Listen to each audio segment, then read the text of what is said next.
Well, they're ready inside here. It is loud.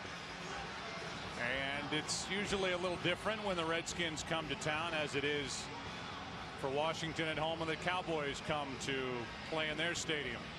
And we get ready for football. 3-6 against 6-3. Sweezum will kick it away. Cowboys will start with it on offense, and Felix Jones is back to receive the opening kickoff, and we are glad you are with us. From the 3, Felix Jones sidesteps a couple. Good start out to the 35. 32-yard return for Felix Jones. Well, the Dallas coaches talked about wanting to see what Felix Jones would do at the opening kickoff, and depending on how well he did would determine whether or not he got a second opportunity in this game. A good run. His hesitancy has been well documented here over recent weeks since coming back from his injury, and he just has not hit the hole like they want him to on these returns, but he did a good job on that last one. Sweezum, the kicker, made the stop, and so Dallas starts at their own 35.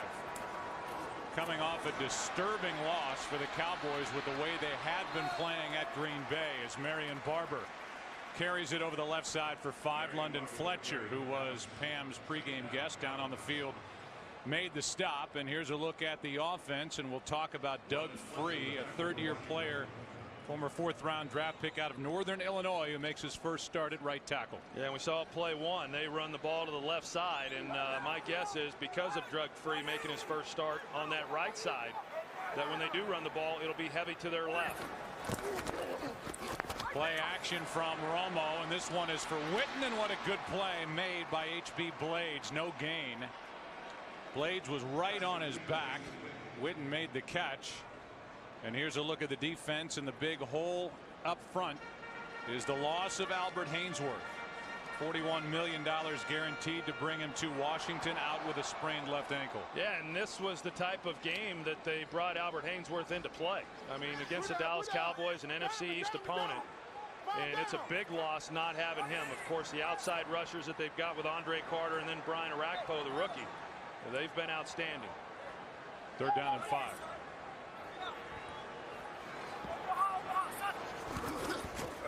Blitz coming.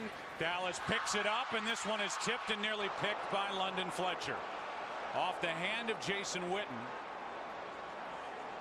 And London Fletcher was staring at his first interception of the season. Well, they do a good job of picking up the blitz, and then a ball that just got away from Tony Romo, and London Fletcher just mistimed it. It looked like he did not expect Jason Witten to get a hand on the ball, and then he would have timed it perfectly. But once Witten did get the hand on it, it deflected a little higher, and he was unable to bring that in. That's an area of this defense. In fact, both defenses have not been very good at takeaways. So a 3 and out to start the day for this Dallas offense. And Antoine Randall makes the fair catch. The Redskins will start at their own 16-yard line. 44-yard punt, nothing on the return, and here comes Jason Campbell. And this Redskins offense, which is overall ranked 24th in the NFL. This is an offense that's been very up and down, and a big reason for that have been all of the changes along that offensive line. This is the 5th different offensive line combination that they have had now this season, and it's hard to develop any type of rhythm when you're making those kinds of changes along that offensive group. Handoff is to Liddell Betts. Picks up 1. Igor Olshansky, DeMarcus Ware in on the stop. Olshansky is up front with Ratliff and Marcus Spears. It's a 3-4 defense, and playing without starting free safety Ken Hamlin, as Alan Ball gets the start back there. A secondary last week that got banged up pretty good against Green Bay, and they had to pretty much play everybody that was active in that game. They were able to get Alan Ball some work this week in practice at safety, and he replaces Hamlin. First throw, and it's a completion of Moss, who lunges. And with where the official just put his foot down, inches short of a first down. It's 3rd and inches as Jenkins made the stop. As Greg Blosh, the defensive coordinator, some big names and some big bodies are inactive today. There's a look at Ken Hamlin, but Mark Colombo not at right tackle. Portis, Cooley, and Hainsworth not available to the Redskins. 3rd and inches. Handoff is to Betts.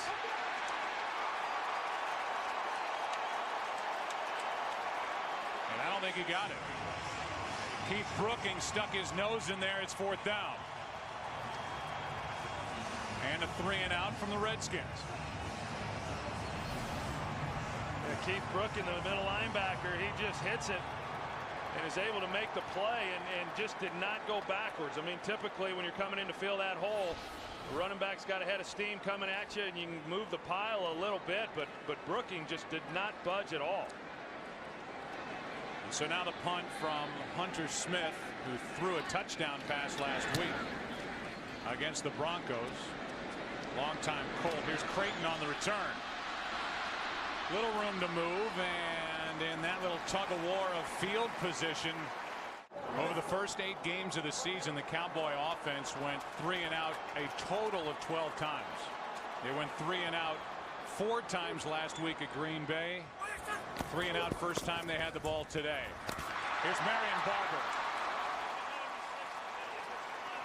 Barber picks up 8.5. Fred Smoot on the stop, and Barber almost broke that one. You can see Cornelius Griffin right here, and the job that Dallas does inside. I mean, typically you're going to have Albert Hainsworth in the middle there, and he just gets rolled over. And you see the lane then that is developed. A good job inside there by center Andre Gerard, and then right guard Leonard Davis.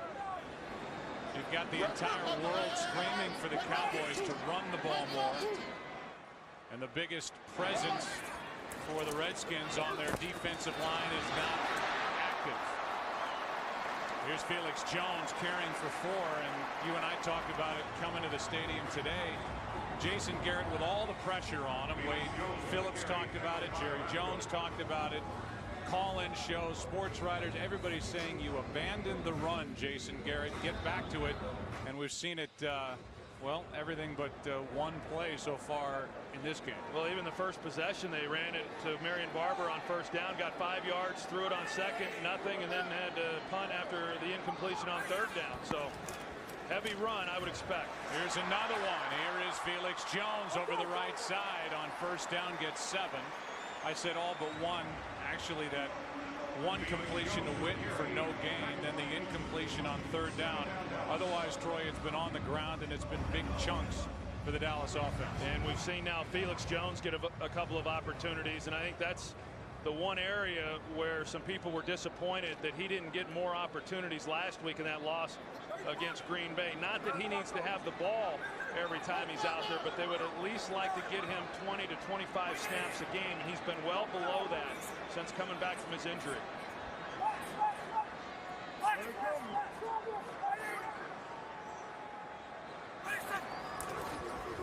Now it's Barber cutting back across the formation, has a 1st down to the 24. London Fletcher on the stop, a gain of 8. And again, Leonard Davis, the right guard, doing a good job. And you're going to see Marion Barber. Here's Leonard Davis, a big man. He, again, is going to collapse Cornelius Griffin, and you can see the lane that's created in behind that. Of course, you got tight end Jason Witten, who's a good point of attack blocker. And it was designed there to try to shield him and then let Barber get in that lane, which he did.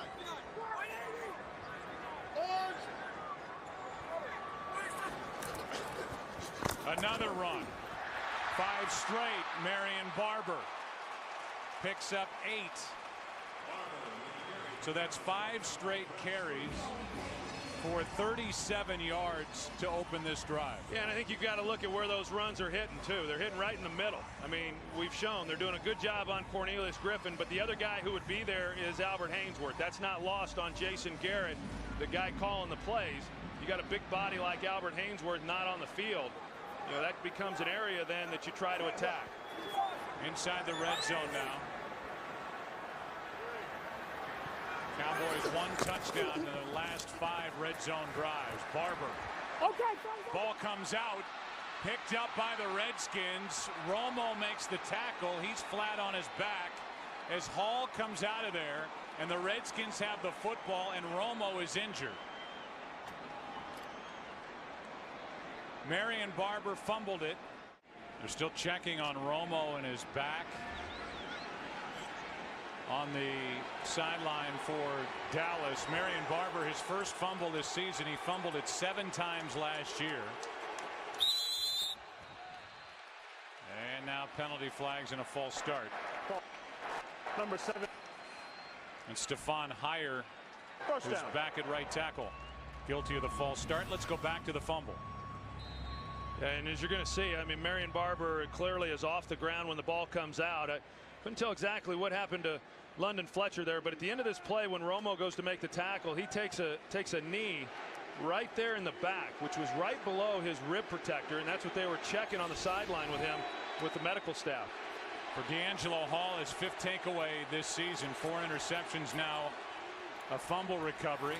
Here's Liddell Betts, and on 1st and 15, Betts gets 2.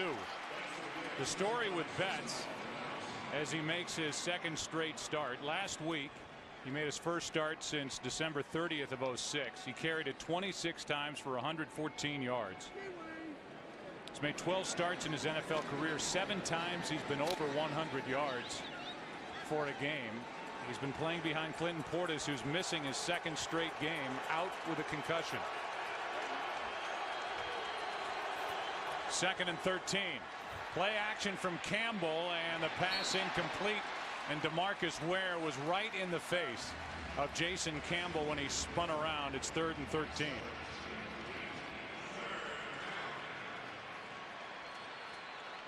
So they still look at Tony Romo over on the bench, and now he is up and trying to stretch out his back and get loose. D'Angelo Hall's getting attention on the Washington sideline. It's 3rd and 13.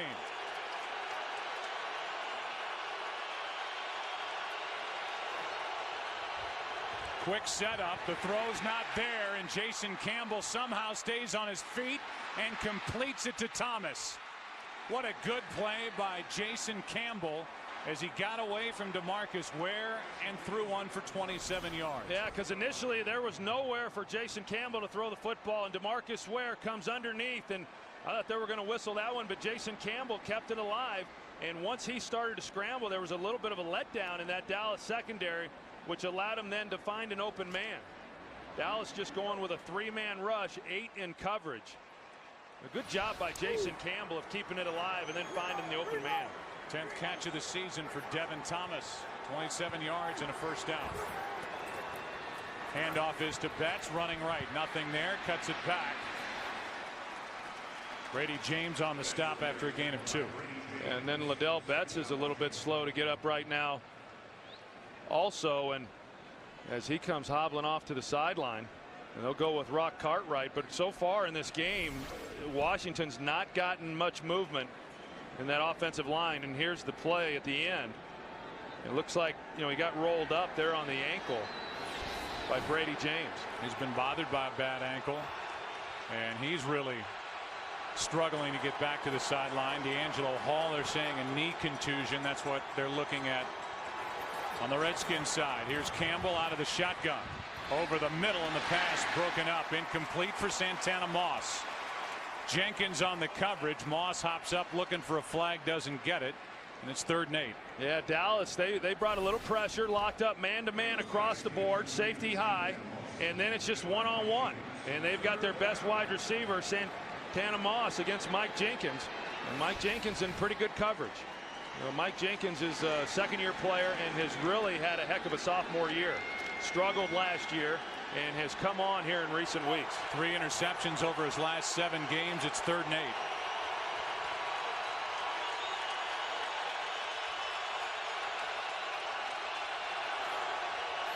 That's Stephon Heyer, his 2nd of the game.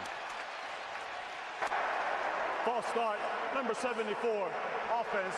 5-yard penalty. 3rd down. Yeah, you see who's opposite him. DeMarcus Ware. And he knows he's got one heck of a speed rush, as good as anybody's in the game. Led the NFL last year in sacks, and he's trying to anticipate the snap as much as DeMarcus Ware is. And the other guy who was looking was Rock Cartwright. He's looking to his right, Cartwright, and he sees not only DeMarcus Ware but Anthony Spencer lined up. Sorry, Joe. You see DeMarcus Ware there shielding his face. That's a sign for alert for the screen. 3rd and long. A lot of teams then want to go with the screen pass. And here it is. Rock Cartwright. Spencer. It's 4th down. Terrence Newman, first guy there, a gain of only 1. And after that completion on 3rd and long earlier in the drive, it ends for Washington here. Yeah, Dallas anticipating screen, and initially it looked like Washington might have some guys out in order to make the block, but they come off the edge. The corners for Dallas are very active in run support. Not afraid to tackle, and got in there and disrupted the screen. Smith just got it away. No penalty flag is down. Creighton makes the catch, a fair catch at the 12. And now how will Tony Romo be now that the Cowboys have the football? Dallas starts at their own 12. Romo, who had his back checked after making a tackle on that fumble return by D'Angelo Hall last time the Cowboys had it. Looks like he's moving around okay. And Felix Jones carries it for 4. Meanwhile, we were going to break. I thought for a moment, Troy, like these two were trying to fire each other up. But Dave Campo and Terrence Newman were in each other's face. Yeah, well, they did fire each other up. And Dave Campo, he was my head coach there for my last season. And he came back. He's the secondary coach now, and he's as fiery as they come. I don't think he was real happy with Washington converting that 3rd down when Jason Campbell avoided the sack. 2nd down and 6.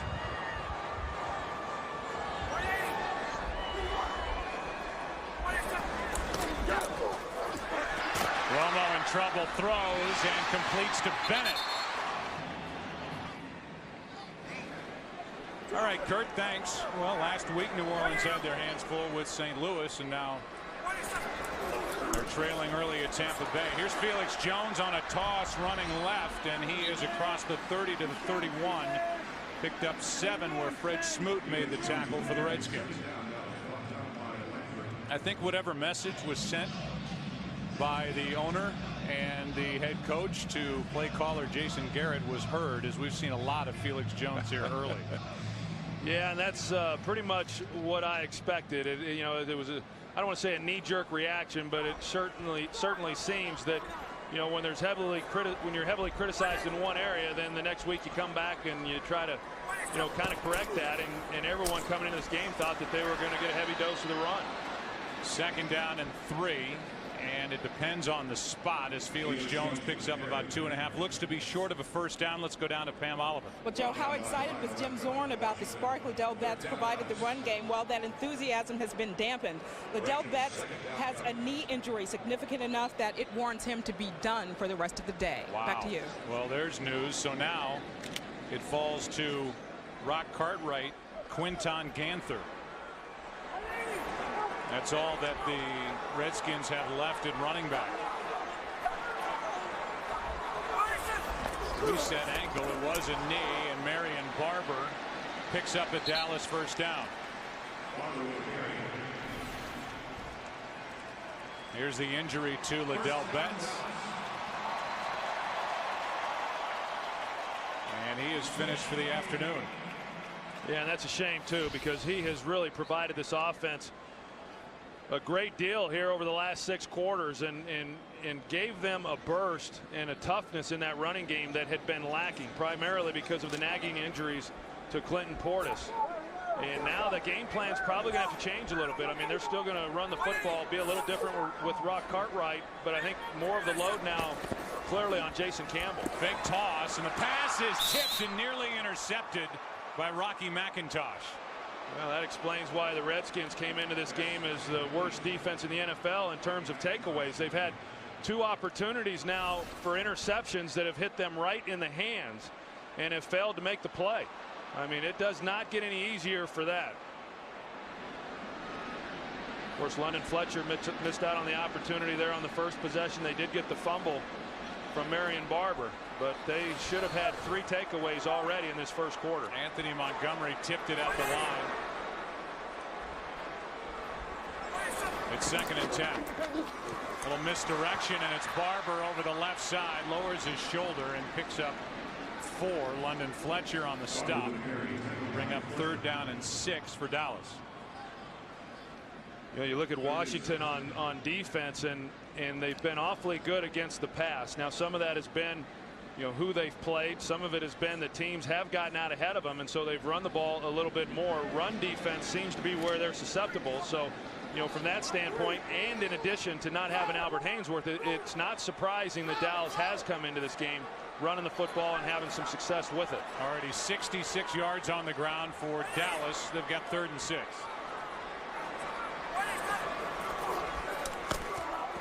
Romo throws and incomplete, trying to force it into Jason Witten, and it was broken up. Fletcher was in there. Dowdy was covering. 2 men on Jason Witten, and the pass incomplete, 4th down. Yeah, you see Tony Romo talking to Miles Austin and telling him that he's got to go. You know, he's got to get out of there and clear out some areas. And, you know, Dallas comes into this game obviously shaken from what happened last week at Green Bay, and so far Washington's done a good job defensively. McBriar to punt. Santana Moss is waiting deep. Line drive punt. Chance to run a little bit. Moss to the near side, and he is out to the 28. Bobby Carpenter back on the field defensively for Dallas. He just took a big hit covering the punt and took the hit from Devin Thomas, the receiver. And now Brooking gets in there, and he wasn't alone. A sack and a loss of 5. Carpenter, Ware, Brooking, they were all there. Yeah, they brought the pressure with Brooking up the middle, and then Carpenter off the edge, and nobody was able to pick up Keith Brooking. I think Dallas does a good job of bringing these linebackers. They do a nice job in tandem with Keith Brooking as well as Brady James, and a big sack there. And as you mentioned, I was a little surprised to even have Carpenter in the game, considering the hit that he took on the special teams. He got off the field. He was wobbling. It took a while for him to even make it to the sidelines. I'm still not sure he's completely with us. It's 2nd down and 16. The officials are gathering. I didn't see a flag on the field. I still don't. But the officials get together. Alberto Riverone is our referee. And while they talk, there are 24 seconds left in this opening quarter. No score.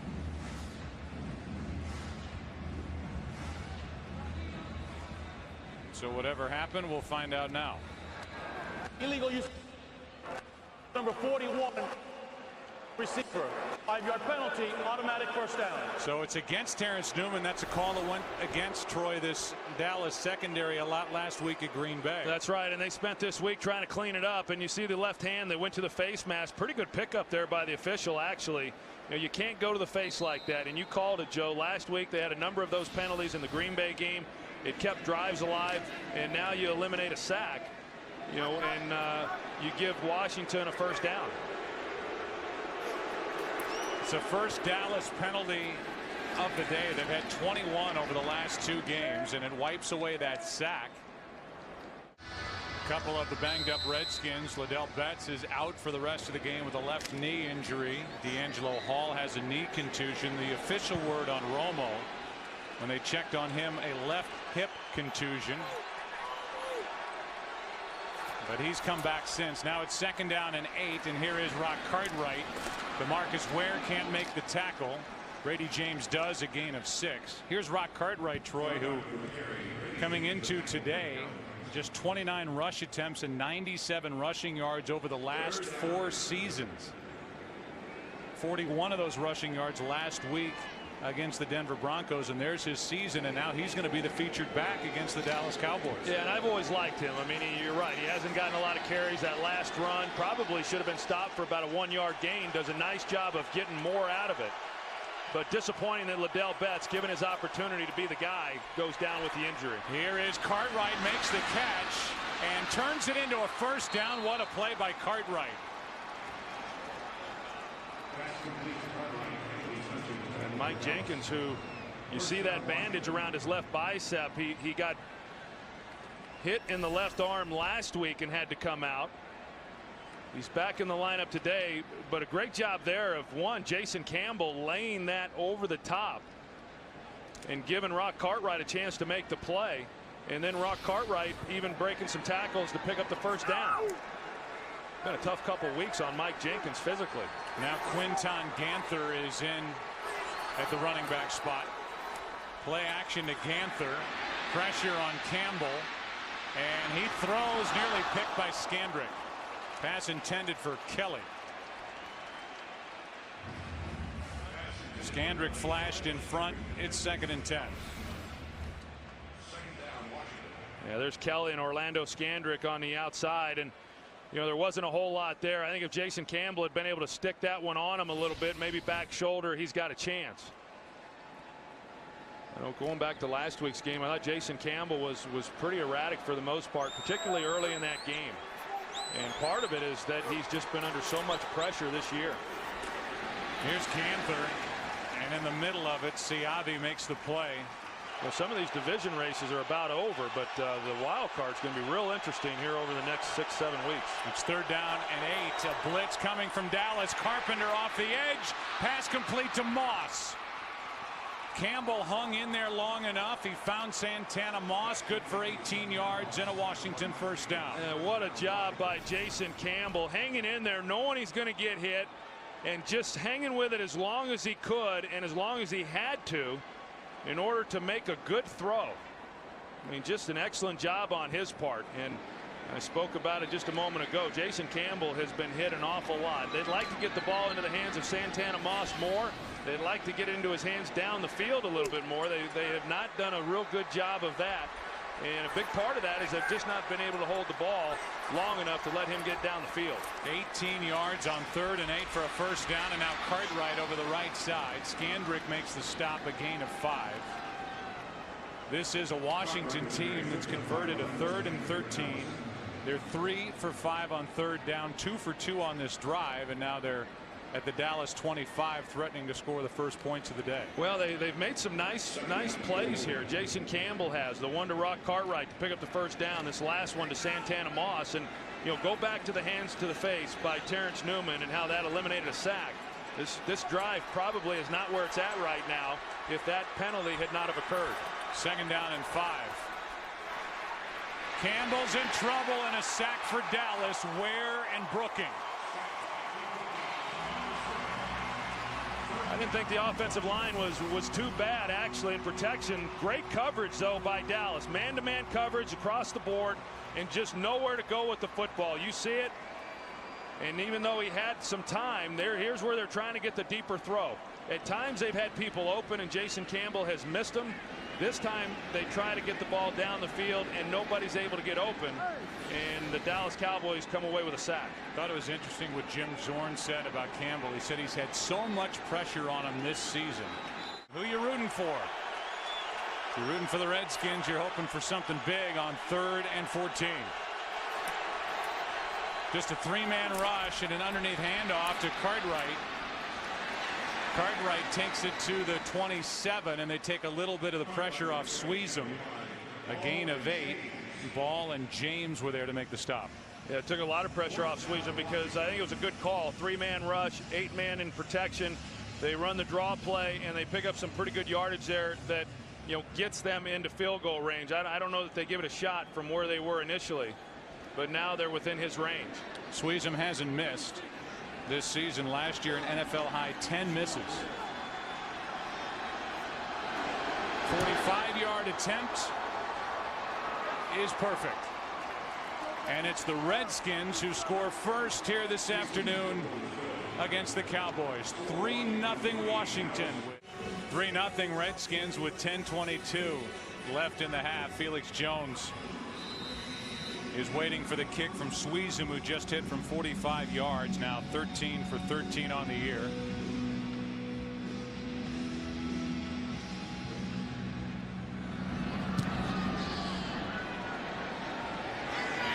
against Felix from just outside the 5. Devin Thomas, first guy there, did not make the tackle. Cowboys got a late touchdown last week at Green Bay. Only 2 touchdowns their last 23 possessions. Difference in attack today. They've carried it 12 times for 66 yards last week, 14 times all game for 61. Here is carry number 13. It's Marion Barber. Stays upright after getting around Smoot and picked up 2 over the right side. You know, the only problem with running the football, whether it's Dallas or anybody else, and Dallas has done a great job here in this first half of running the football, but what do they have to show for it? They haven't scored a touchdown yet. Yes, they had the turnover, but you've still got to be able to make plays in the passing game. Right now, Tony Romo with only 7 yards passing here in this first half. It's an offense that came into the game today second in the NFL in terms of big plays, and when you're not throwing the ball, you're not creating big plays, and therefore you're not going to score a lot of points. I think they're playing into the hands of the Redskins right now. 2nd and 8. This pass is complete to Witten for a first down. Decent coverage by McIntosh right on his back, but a perfect throw from Romo. And Troy, when we watch Romo move around, he still looks like he's bothered by that low back left hip contusion. Yeah, I think that he is. And as we see that Doug Free's getting a little help there by John Phillips, the other tight end, and you know, but he is able to make a good throw. And I agree with you, Joe. Watching him move around a little bit, it appears that that injury is bothering him some, but certainly not enough for him to still deliver the football accurately. An 11-yard gain on that completion to Witten, and now Marion Barber right up the gut to the Dallas 49, picked up 13 yards before Reed Dowdy made the stop for the Redskins. Yeah, I'm just not so sure that Dallas would be running it right up the middle the way that they have been if Albert Haynesworth were playing. You know, most of these runs where they've had any kind of success are right where Albert Haynesworth would be lined up. But the offensive line for Dallas, that is the strength right there in the middle with Andre Gerard and Leonard Davis, and they're getting a good push. Here's more from Marion Barber running behind Doug Free over on the right side, picked up 4. Tell you, we saw Reed Dowdy there, the safety, come up and make a big hit on Marion Barber, and that's what it takes. I mean, Marion Barber is a tough guy to get to the ground, and so you start bringing those safeties up, and then that is when you can start to get the big play down the field. They're running the ball so well. I would expect some play action here real soon, something down the field. You're going to have a one-on-one matchup on the outside with a safety biting up, and Washington has been susceptible to that here in recent games. Romo throws. There's Austin. Bad throw behind him and incomplete. Who offensively is having a better season as a rookie this year in the NFL than Percy Harvin? He's been remarkable, and that's a hard position for a rookie to come in and contribute. He's not only contributed, he's been a big part of that success. It's 3rd down and 6.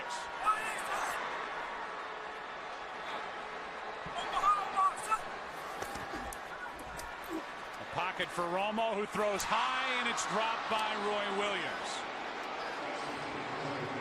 That pass could have been better, but Roy Williams got both hands on it and could not hang on.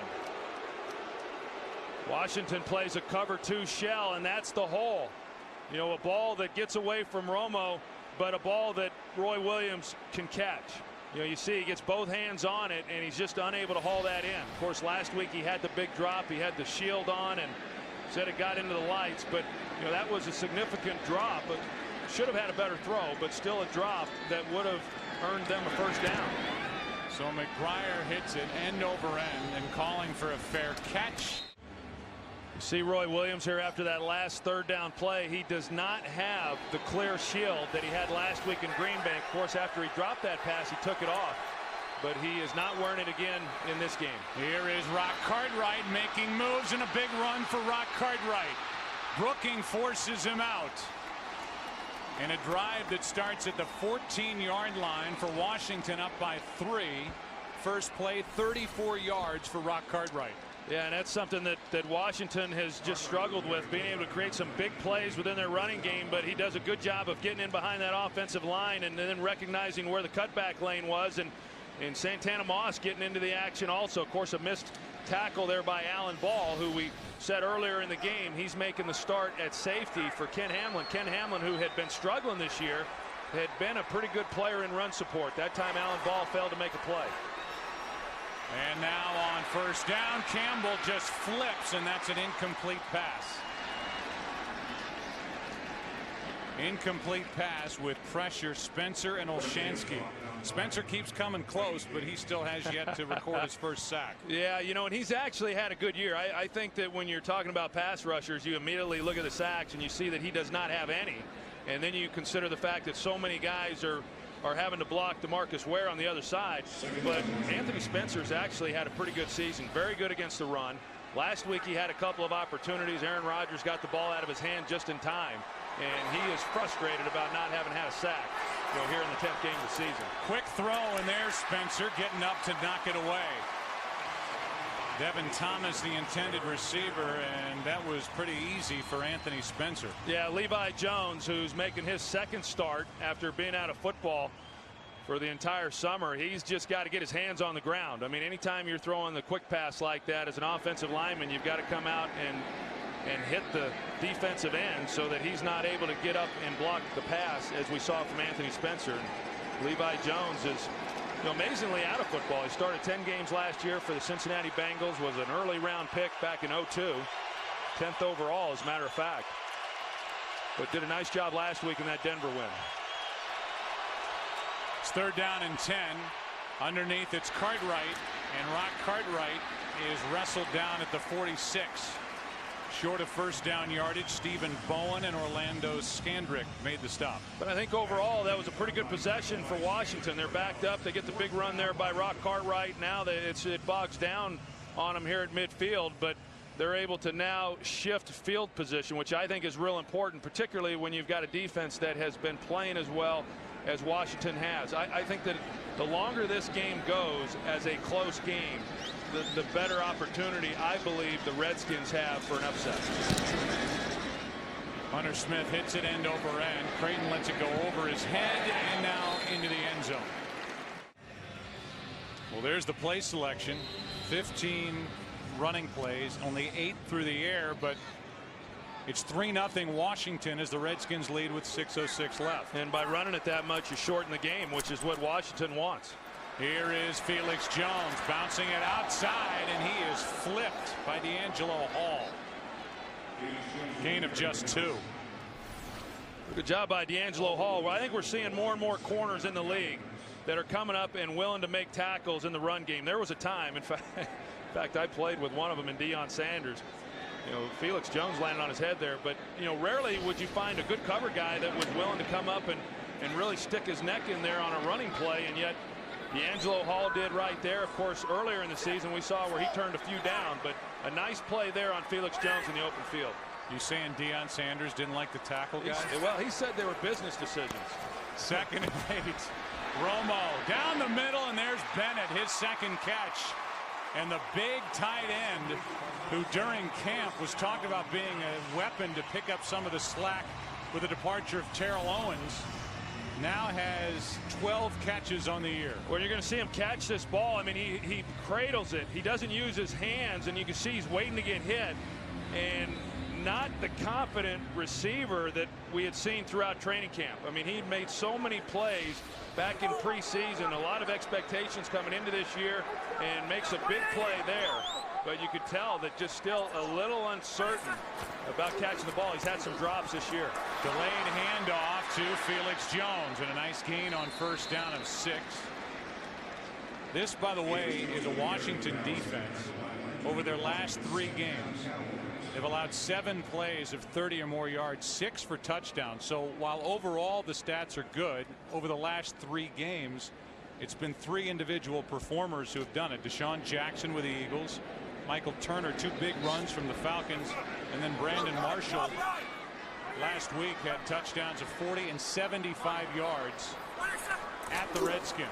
On second down, here's more from Jones. And Felix is a yard short of a first down, getting 3. This is the lap of luxury. This is the house that you helped build here, Aikman, and now that's how you do it. You get to sit down on the field level, and whoever's in a suite, from what I gather, also has seats up above because that vantage point's not that great. I don't know that there's a bad vantage point in this Well, I mean, you're looking at the back of the legs of huge NFL players. It's 3rd and 1 as Liddell Betts is carted off the field, and here is Marion Barber brought down right at the marker. Yeah, that's going to be close. They're saying it's 1st down. You know, you talk about Washington defensively and some of the big plays that they've given up, Joe. Still yet, over the last 6 games, the most yards that they've given up in a game is 306 yards, and that was 2 weeks ago against Atlanta. Now, last week, the Denver Broncos came out, and it was an aerial assault, and they got a lot of big plays, 260 yards in the first half, but then Kyle Orton went down. And Chris Sims came in, and then they just completely shut down that Broncos offense. Otherwise, you know, it might have been a huge day for them. 1st down for Dallas. Little flip forward for Marion Barber. And Barber gets 8. Fred Smoot on the tackle. 2.5 minutes left in the half, and the Cowboys have all 3 of their timeouts remaining. And I think that's what's challenging for a defense, that, you know, you cover up the big play. You know, Romo typically is looking to go down the field with the ball, and so you drop linebackers trying to take those intermediate throws away, safeties deep, and then you get a guy like Marion Barber coming out, and a lot of room to run. 2 minutes left in the half. 2nd down and 2. Dallas has been able to move the chains. 8 first downs, 143 yards, but nothing on the scoreboard as Barber gets to the edge, has a 1st down. He's forced out by Doughty after a gain of 8 with 1:54 left in the half. This is a Dallas team that's trying to avoid being shut out in the first half in back-to-back games. Shut out last week at Green Bay. But knocking on the door here in field goal range at the moment for Nick Folk.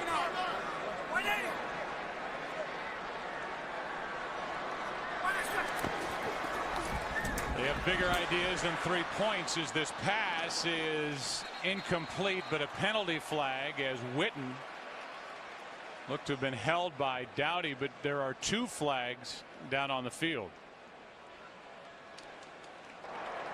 Holding number 76, offense. 10-yard penalty. Replay 1st down. They threw a flag in the area where the pass came down incomplete. It was Flozell Adams and Tony Romo with that hip contusion. Went down, and here's the penalty. Yeah, this Flozell Adams, and it's Andre Carter, and he's the one who was able to get up after the hold and put the hit on Tony Romo in the pocket. And, you know, we talk about it a lot. Flozell Adams, he struggles with the speed rushers. He's just gotten, you know, he's a big guy, he's a tall guy, doesn't move quite as well. And Andre Carter is one of those speed rushers and can give him some fits. Brian Arakpo, who is the rookie and the 1st-round pick out of Texas, and who has been terrific with 7 sacks. That's a Redskins rookie record, the most in the league by a rookie. And there he is right there trying to stretch out and just can't continue. Yeah, the good news is it looks like a cramp, and you're right, Joe. I mean, he has had one heck of a rookie year. I mean, it's one thing to come in and play well as a rookie. It's an entirely different thing when you were a defensive end in college, and now you're being asked to make the transition to a 3-4 scheme, a stand-up outside linebacker, and then also play over a tight end. He struggled early in the season a little bit. Took him about a month to really get his feet under him and figure out the position and what he was being asked to do playing in space. But he has been outstanding. He's going to be a heck of a player in this league for a long time. Certainly the presence of Hainsworth has added to that effort getting to the quarterback. Play action from Romo, who steps up, throws it backward to Marion Barber, and Barber is out of bounds with a gain of 1. Chris Wilson made the stop. And right now the Cowboys are on the edge, probably just beyond field goal range for Folk. I'll tell you, this Washington pass defense coming in #1 in the league, and they're facing an offense in Dallas that overall has been pretty explosive and throws the ball well, and they've held up well. Now Dallas has not thrown it a lot, certainly not as much as they typically do, but that time great coverage forced Romo to come underneath to Marion Barber for not much of a gain. And now false start. False start, number 70, offense. 5-yard penalty, second down. That's Leonard Davis. You know, this drive was looking pretty good for Dallas, and they were moving the chains and getting into field goal range, potentially a touchdown here before the end of this first half. Now they're outside of field goal range, and I'll tell you, if Washington comes out of this without giving up any points, it'll be a heck of a job on their part. Of course, a lot of it self-induced here by Dallas. Redskins have only one timeout remaining. 2nd and 23. Romo throws and completes to Bennett. Back inside field goal range, and for Martellus Bennett, his 3rd catch of this half. He came in with only 10 all year. Well, I showed the body catch a little bit earlier that he made, and he's banged up. Now, a lot of guys going down here in this first half, but a good job by him. You know, a ball that gets away from Tony high, and he's able to go up and make that play. Now, this is a very athletic tight end, and he does have exceptional hands. I spoke about it a moment ago. He's had some drops, but you know, he's got some good hands, just about gaining some confidence. A nice catch by him. So now Dallas has to use a timeout as Bennett can't get up. Got that hit from Carlos Rogers, who did not make the start here this afternoon, but is getting plenty of action. Double moves have been his problem so far, and that's what sent him to the bench last week in the home game against the Broncos. Now it'll be 3rd down and 8. The ball is at the 28, inside field goal range, and we'll see how the Dallas Cowboys finish this drive. That was an important completion for Dallas to Martellus Bennett. Yes, it was, because as you just said, it got them from outside of field goal range to now within field goal range. So even if they don't pick up any more yards here, they've got an opportunity to come away with a field goal. Be a 46-yard try from here. But a 3rd down and 8, and a chance for this Dallas offense, which comes in 4th best statistically in the NFL, averaging over 390 yards per game. Faces 3rd and 8.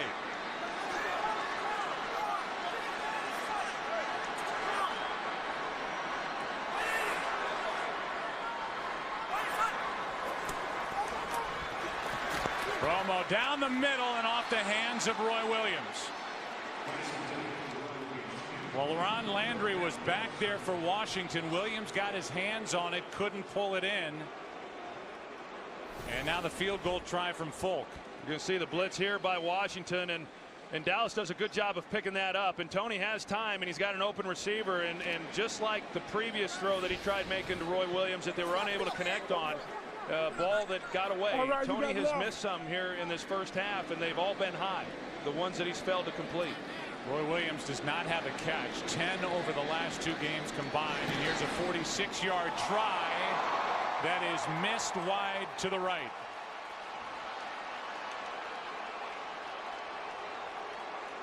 What a first half of football for the Dallas Cowboys. It has been frustrating, I'm sure, for Wade Phillips. He's seen his team able to move it, but they still have nothing on the scoreboard. And now Folk, who missed last week from 38 yards at Green Bay, misses wide right from 46. And that was a significant miss last week.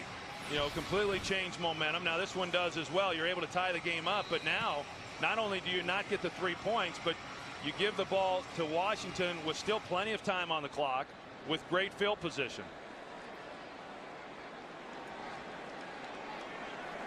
And now Jason Campbell out of the shotgun will try to move it. Washington with 1 timeout remaining.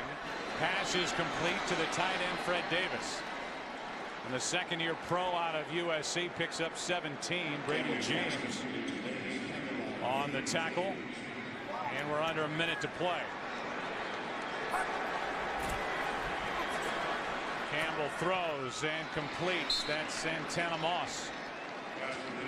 Newman on the coverage, a gain of 5, 50 seconds left. With Fred Davis, or excuse me, with Chris Cooley going down with the injury 3 weeks ago, this has really helped with Fred Davis. I mean, he's had to do more. He's had to do more within the blocking game. He's been asked to do more as a receiver, and good for Washington. He's coming along.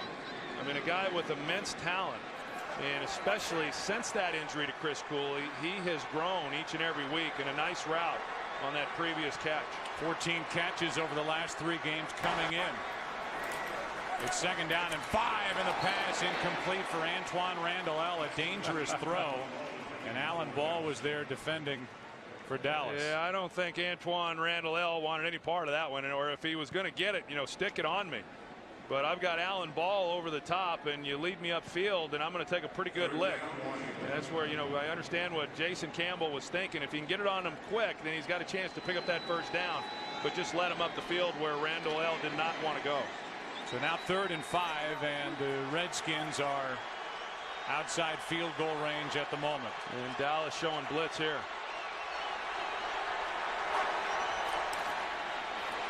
Pass is caught for a 1st down. It's Randall. They lock up man-to-man, and they've got the safety high, and Randall just beats him inside. Not a good throw there by Jason Campbell. An outstanding catch by Randall. Only 1 timeout remaining. Underneath, it's Rock Cartwright. He is to the 20, and Washington will take a timeout. You're going to see Randall on the slot, and this is where he is so effective. And he comes in on the slant route and a ball that was behind him, but a great job of being able to haul it in. And you think back now to the miss by Folk on that field goal, and what a big shift this has been. So Folk is left to think about another miss. Jason Campbell, meanwhile, as you look at his overall half, 4 for 5, 44 yards on this drive. Out of the shotgun, Carpenter coming on a blitz.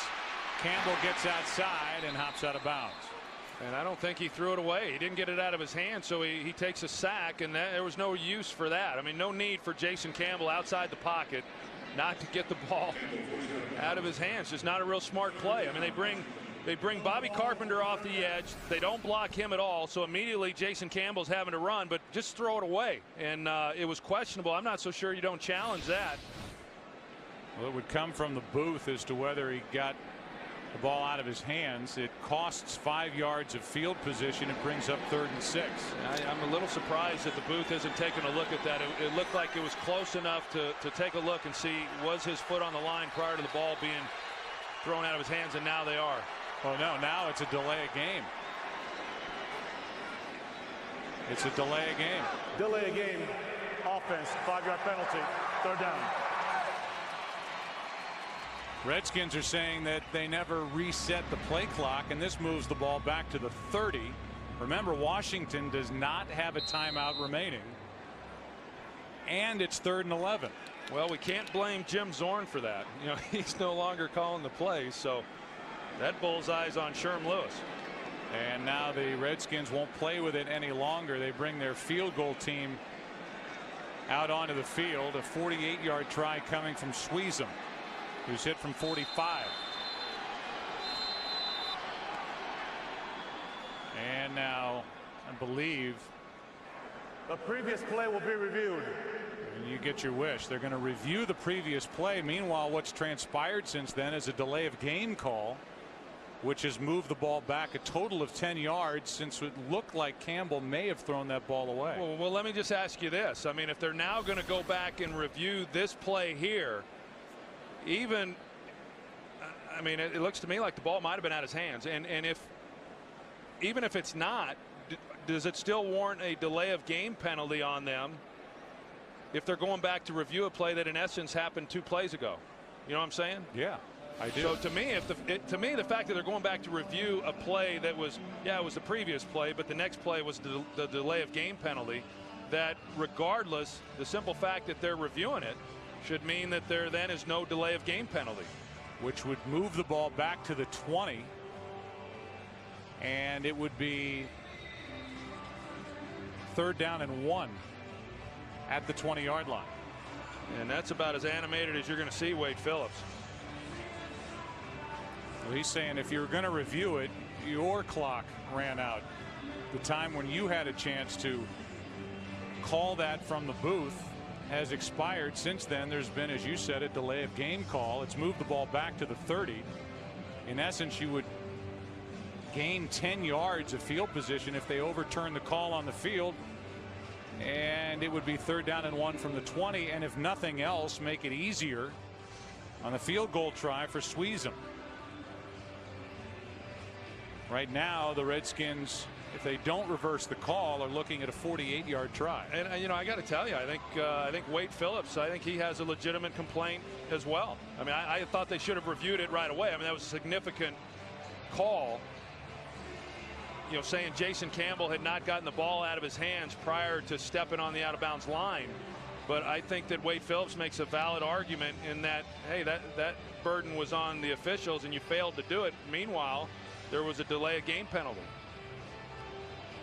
You can see Al Riveron say it should be third down. It'll be third down, but if they reverse the call, it'll be 3rd and 1 at the 20. And this is what we're talking about. Did Campbell get the ball out of his hand before his foot hit the boundary? And I think you can make an argument and say that he did. Dave Campo, who's he's been charged up all day. Already got into Terrence Newman's face, and now he's into the official. Well, I said that that's about as animated as you'll see Wade Phillips. Dave Campo can get a lot more animated. We've seen it a little bit earlier in this game too.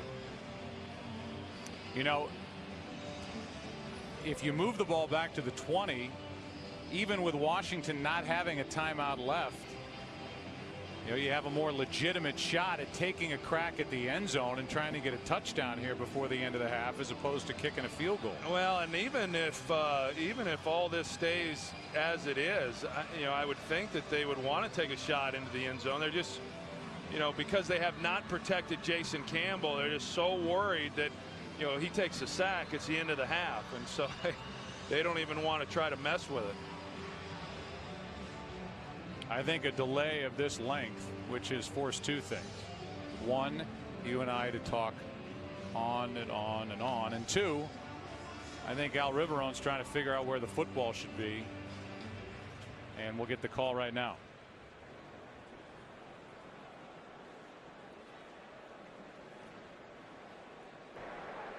The quarterback did not step out of bounds. Therefore, we will reset the ball at the 21-yard line. Go back 5 yards for delay of game. It will be 3rd down from the 26-yard line. 3rd down and 6 from the 26-yard line. I got to tell you, Joe, I don't agree with the delay of game if the ruling was wrong, because it changes then what the Redskins might have been trying to do offensively. I just I agree. Oh man, I agree. But so they don't get the 5 yards back for the delay of game call, and it's at the 26.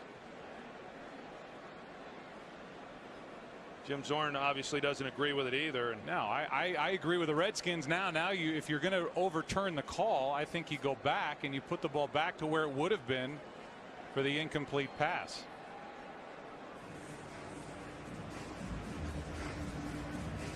The word from the league office is that unless there's been a snap, you can review, and the penalty would then go away for delay.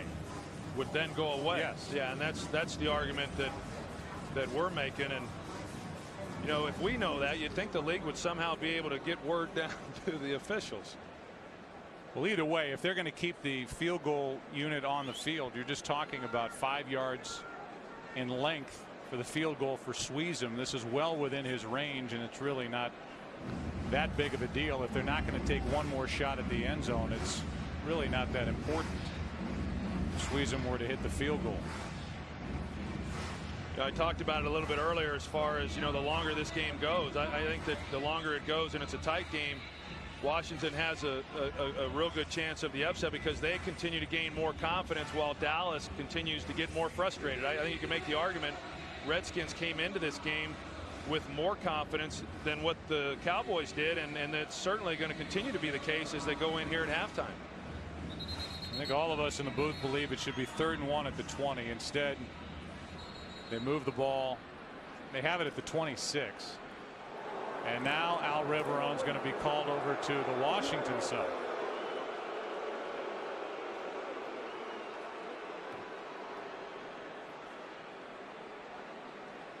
Love to know who's on the other end of that.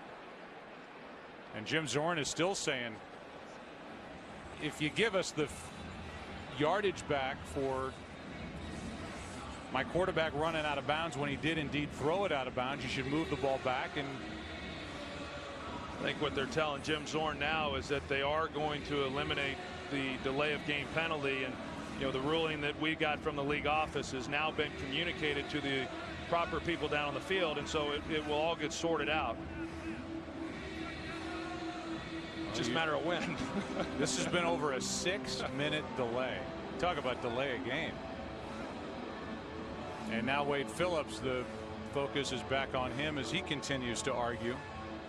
But the Redskins should get 5 more yards of field position. And I don't know why they wouldn't take a shot at the end zone. So they're saying the 21, not the 20. We have it on our log sheet up here as it should be at the 20.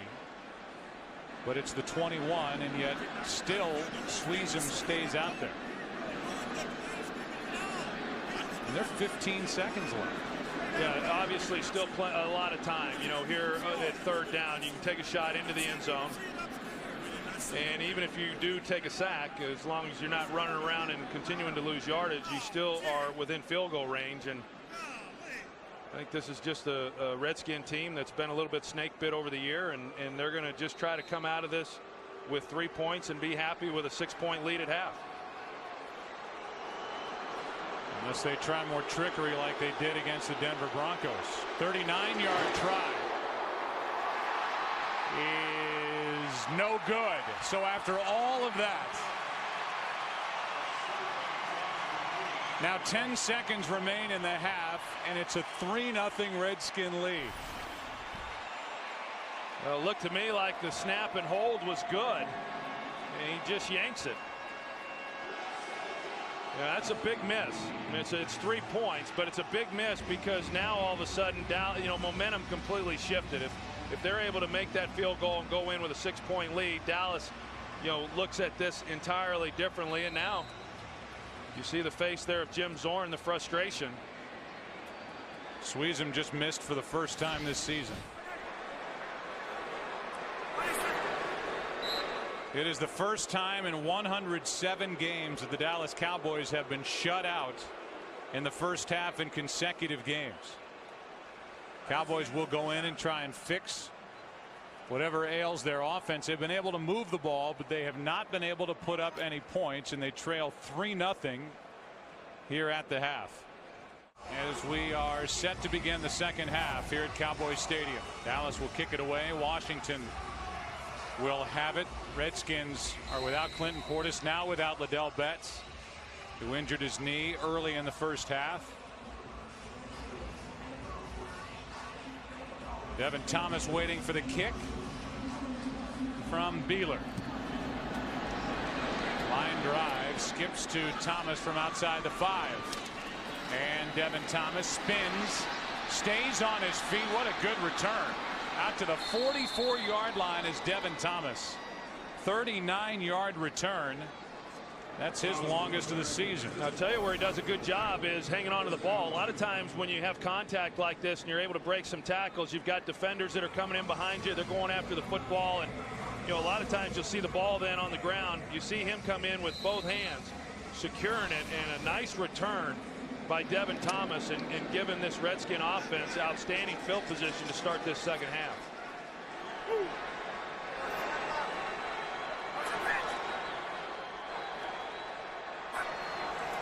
Out of the shotgun, rolling right. The pass is off the hands of Devin Thomas. And let's go down to the field and Pam Oliver. Well, Joe, after that awkward end to the first half, I tell you what, people were shaking their heads as they came back onto the field. Jim Zorn emerged from the locker room with his thoughts focused on the run game. He says we have to continue to make it a priority. We can't abort it out of frustration. He also said Jason Campbell, we got to get him better protection because Dallas's linebackers are talented and they're coming. Back to you. All right, Pam, and with the reshuffling of this offensive line for the Washington Redskins, Jim Zorn will tell you they are much better run blockers than they are as a group protecting the quarterback. Here's Cartwright, no gain, and it's 3rd and 10 coming up. Yeah, and I'm not real sure why exactly they would be frustrated with their run game, because they've run the ball pretty well since Rock Cartwright came into the lineup. Now with Chad Reinhardt going down, I mean, they may have a little more problems running it here in this second half. He's their right guard who's making his second consecutive start there, and he gets rolled up. Take a look at the injury to 75, Chad Reinhardt. And he is going to have to be carted off the field. Edwin Williams, who is a college free agent and a rookie out of Maryland, will come into this game. And so Joe Bugle, one of the best ever at coaching offensive lines in his great career. He's got his hands full, and the formula and the situation changes up front. We welcome you inside our broadcast booth, and we talked about this coming in with regard to the Washington Redskins. They've hung around long enough. They're up 3-0. They were a confident team coming in, and you know, we haven't seen much from the Dallas offense in the way of scoring, but here we are in a 3-point game, in a game that both teams are dying to get.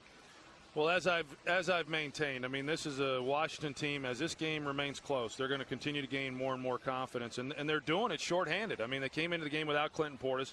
Liddell Betts, who had given them a spark the last game and a half, he goes out immediately. Rock Cartwright has done a nice job. I think they'll continue to try to run the football, but now with this offensive line, you know, with Reinhardt going down, we'll see how they're able to manage that, because that's been the story for them offensively throughout this game, the shuffling, constant shuffling there along that offensive front. And as we look at the other side for the Dallas Cowboys, obviously the focus was on running the football coming into today, and they've been able to run the football, and there have been stretches where it looks like the Redskins can't stop the Dallas Cowboys when they run the football. They had a turnover on a Marion Barber fumble. They've missed a field goal when they ran the ball effectively, and they've been shut out. It's going to be interesting to see what they do when they get the ball the first time in this second half. Well, when you come into a game and you're going to run the football, as I said, you take the air out of the ball, and you can run it awfully well, as Dallas has, over 100 yards rushing there in the first half, and yet they have no points. Now, yes, a missed field goal, you fumble the ball, you don't convert on a third down, but that's what happens. And for a Dallas team that really prides itself on big plays, you take that element out of their game, and so it's going to be a close game, and I would expect them, even though they've run the ball well, I would expect them to open it up a little bit more. Now, Tony Romo hasn't been as sharp throwing the football either as what we've seen from him, and this is the second week where they've struggled with that passing game. It's the right lower leg they have immobilized for Chad Reinhardt as he makes his way off the field. Took over for an injured Randy Thomas in weeks 3 and 4. Then Reinhardt went back to the bench. Now Edwin Williams, who wears number 50, takes over at right guard. Not a big guy at all, and as I mentioned, a college free agent, a rookie out of Maryland. And it's 3rd and 10.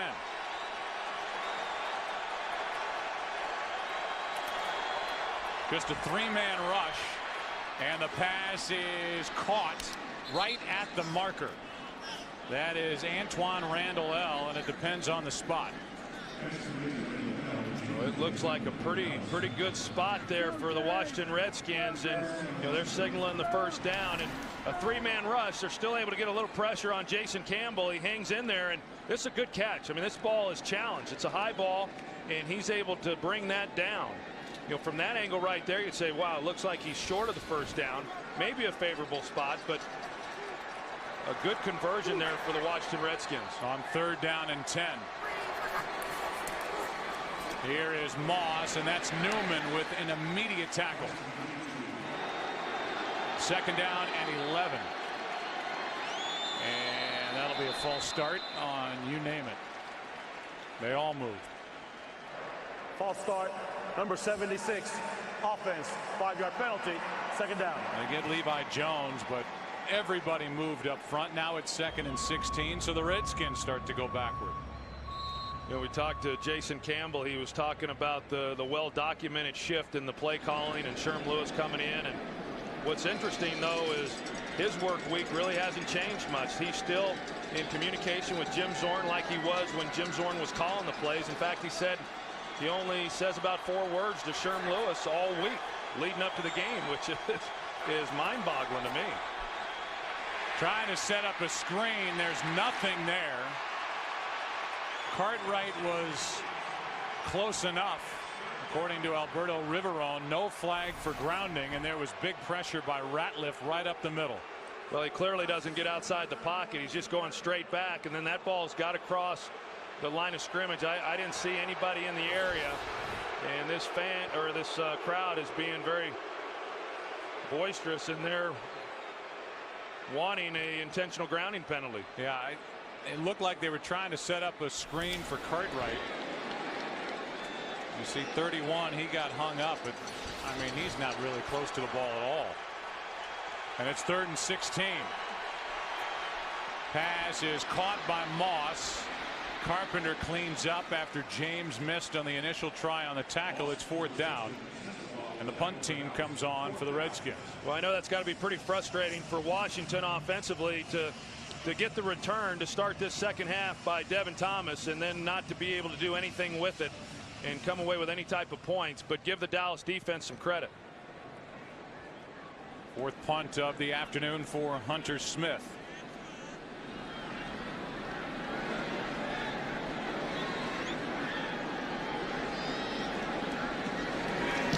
Throws the football down, and it's kicked end over end over the head of Creighton, and it checks up at the 6. First possession of the second half for the Cowboys starts at the Dallas 6. Wide receivers for Dallas today, no catches. And Marion Barber picks up a yard. That's it. Coming into this drive, Dallas 22 runs for 106 yards at a 4.8 average. 12 passes for just 62 yards. Austin has been thrown to once.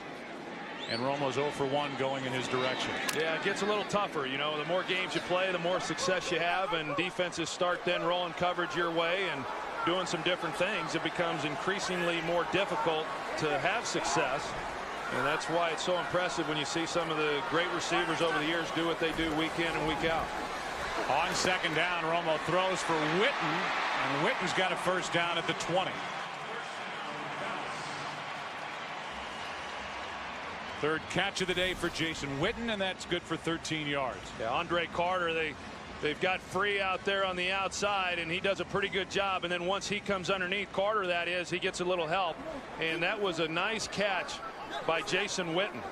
And Romo taking another hit. I think he's still recovering from the hit that he took there in that first half in the back. He seems to be pretty ginger with it coming out onto the field. First down at the 20. Romo throws in the direction of Austin. No flag. Incomplete. So a 10-point game there. You look at the NFC East. The Cowboys on top. The Eagles play tonight at Chicago. Redskins in the basement at 3 and 6. Handoff is to Marion Barber. London Fletcher is dragged for a yard. Barber picks up 8. It'll be 3rd and 2. There didn't look like there was a whole lot there for Marion Barber, and he was able to find just enough and get through that for a nice gain. You look at that game with the New York Giants, Joe, and playing the Atlanta Falcons, both teams struggling, and you know, looking at that one, I really feel that when you look at the Giants schedule the rest of the way, that this was really a must-win for them. I just don't see them threatening to make postseason if they fail to win at home against Atlanta. Handoff is to Choice, and Choice does not get the first down. Needed 2, picked up 1, and Rocky McIntosh was in there to make the stop for Washington. And credit this Redskins defense as Tony Romo and his frustration exits the field. Good play right there by Rocky McIntosh, just hitting it and not allowing them to pick up the first down. And yeah, I mean, Romo's frustrated right now, I believe, because they're not giving him many opportunities to get the ball down the field. Here is McBriar. Antoine Randall L waiting for the punt. And a fair catch. Convoluted. Would that be a good word to describe the play calling for the Washington Redskins? Bizarre. Bizarre. We'll talk about it as the Redskins start with it at their own 25. It's been talked about plenty as Cartwright carries over the right side. And Rock Cartwright brought down by Spears after a gain of 4. Yeah, so as everybody knows, Sherman Lewis is the one who was brought in, and he now is calling the plays and has been for the last few games. And But yet when it's a running play, he then tells Sherman Smith that he wants to run the ball, and then Sherman Smith will make the running call. So Sherman Lewis decides when they're going to run it, but Sherman Smith is the one responsible for the actual play that's called when they do run it. Here's a blitz right up the middle, and Cartwright is hit in stride, breaks a tackle. Spencer brings him down, and a big play to Rock Cartwright, his second of the game. That's 29 yards. You know, typically when you got the back in the backfield, he's then going to block, but he doesn't. You see Spencer go right. He goes right by Anthony Spencer. He's in coverage, and Spencer's anticipating because it's a blitz. Rock Cartwright's going to stay in the backfield and block him as he comes on the blitz. Now, Brooking got through free, but that's why Rock Cartwright was as open as he was down the middle. 114 total yards for Rock Cartwright, picking up the slack for Portis and Liddell Betts.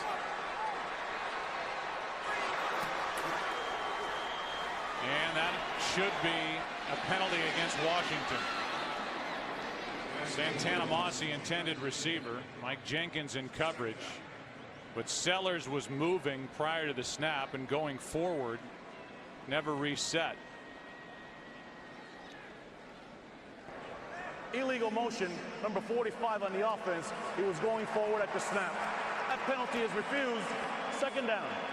We'll go back and take another look at that last play, and you're going to see Anthony Spencer here. He's going to come on the blitz. He's anticipating that Rock Cartwright is going to block him, but instead Cartwright goes out on the route, and that's why he's able to get as open as what he was. There's Anthony Spencer on the coverage, and you know, you're not expecting then Cartwright to run a route up the field.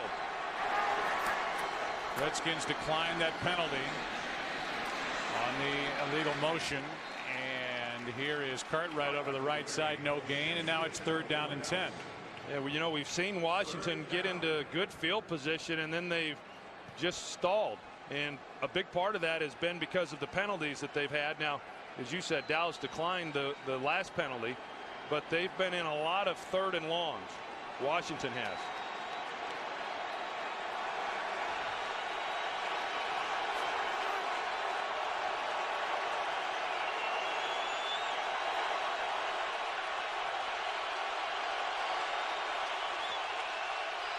Blitz coming from Dallas. Campbell throws. Pass is complete. And what a good job by Skandrick. He hung on to Antoine Randall-El. And if Antoine Randall-El, Troy, had gotten away from that Jersey tackle, he had a lot of room to run. Yeah, there's pressure here off the edge, and Campbell steps up. Nice job on his part. Under pressure, and you called it, Joe. I mean, Antoine Randall-El, if Skandrick does not make the tackle there, he's just hanging on, doing everything he can to keep him from getting loose. But had he have gotten loose, he would have easily picked up the 1st down. Redskins pass on a 56-yard field goal try, and it's Creighton with a fair catch. Last drive for the Cowboys started at their own 6. This one starts at the 10. Dallas trails by 3. Romo with a nice pocket throws for Roy Williams. Doesn't get his head around. Pass hits him in the arm, and it's incomplete. There's a lot of bodies around Roy Williams. I actually thought Romo was going to come underneath. He had Jason Witten wide open. And I don't know, you know, Roy, if he was not expecting the ball because of the coverage, but it would have been a tough catch. I mean, he picks it up late, and then it's over the opposite shoulder. But this is where I thought Romo was going to go with the ball, and instead he won. You know, and that happens. Sometimes you get so used to taking these shots down the field and connecting on big plays that we've talked about that you get frustrated when you don't have them and you start forcing some of those throws. Here's a handoff to Felix Jones, picks up 3. And Romo is now 7 for 15 for 75 yards. That's it. It's 3rd and 7.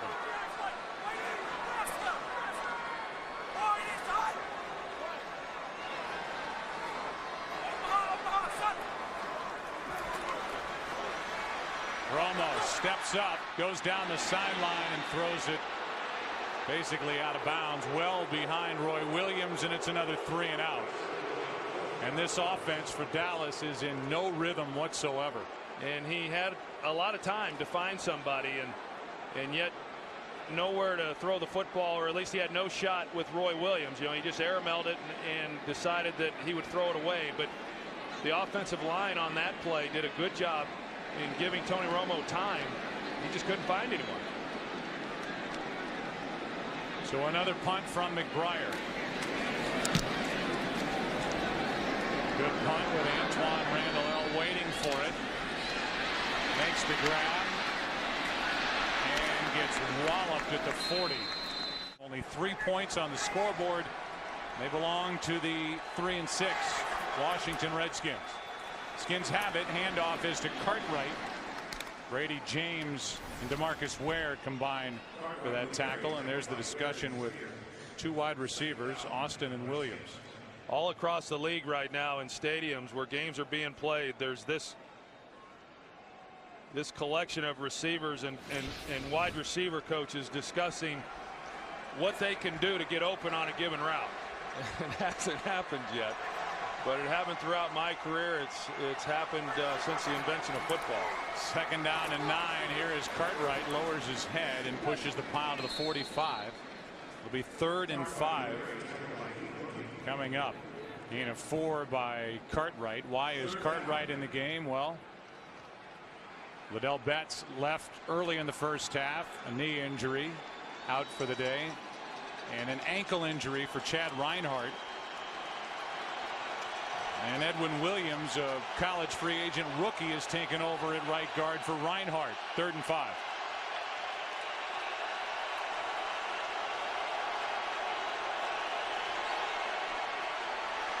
Campbell throws, penalty flag on the play as Kelly makes the catch.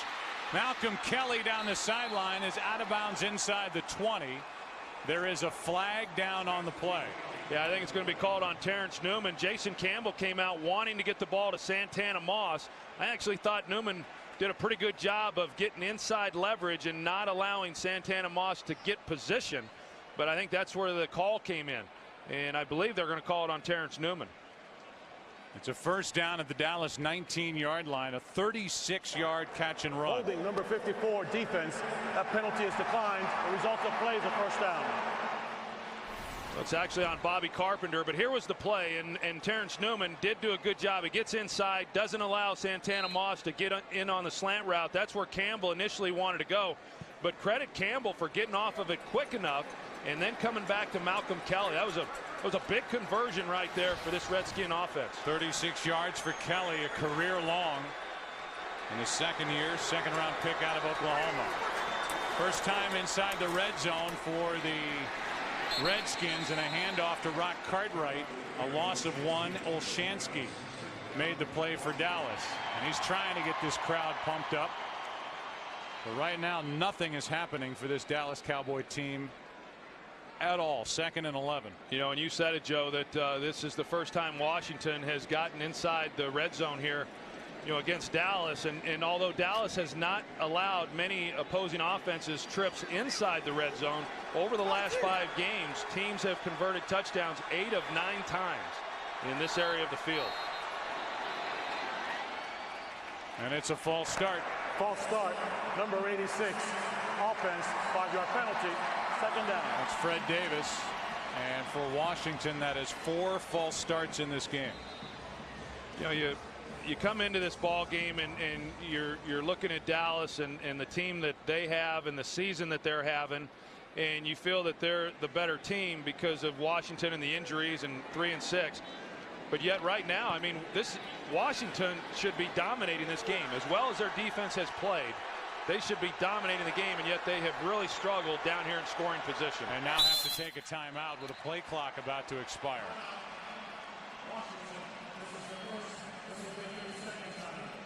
So the first timeout in this half taken by the Redskins. 2nd and 16.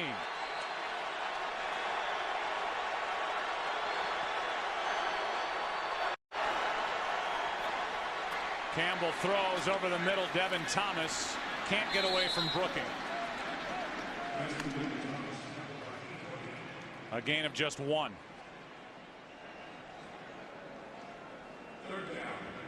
Under 2 minutes to play in this 3rd quarter, and Jim Zorn's 3-6 Washington Redskins have a 3rd and long. 3rd and 16, and Campbell so far 10 for 10 in this game on third down. Very good on third down, and considering how many long third and downs they've had, they converted 50% of them. He has to come underneath to Rock Cartwright, and Cartwright will be brought down by Carpenter. A gain of 12. It's fourth down, and the field goal unit will come on for the Redskins. Well, Dallas defensively does a good job of, they gave up some plays there and allowed Washington to get down into the red zone and have an opportunity for points, but they kept them from getting into the end zone. And assuming that Sean Sweezum makes this field goal, I mean, it's just a 6-point game and a one-possession game. 31-yard try by Sweezum. And the kick is drilled. 2 out of 3 on the day, and it's a 6-0 Redskin lead. This Dallas defense has got to be getting a little frustrated, playing as well as what they are, only allowing 2 field goals, and offensively they haven't done much. In fact, going back to last week, the same situation. Dallas didn't score until late in the fourth quarter, and yet it was a defensive performance that on most Sundays would warrant a win. I think this Dallas defense has really played well here over the last 4 or 5 games. They started the year off very tough. Did not play well in the opener against Tampa. Did not play particularly well against the Giants in week 2. But since that time, they've put forth pretty good effort week in and week out. Felix Jones waits for the kick. Takes it just inside the 10. And Jones is wrestled down up at the 24-yard line. Moments ago, Marcus Ware trying to pump up his quarterback, and when you look at this, it was supposed to be high scoring and high flying Cowboy offense. If they don't score in the next 34 seconds, they will have gone 7 quarters scoring a total of 7 points, which is hard to believe with the way they were rolling coming into that Green Bay game a week ago. 34 seconds left in the third quarter, and they start at their own 24.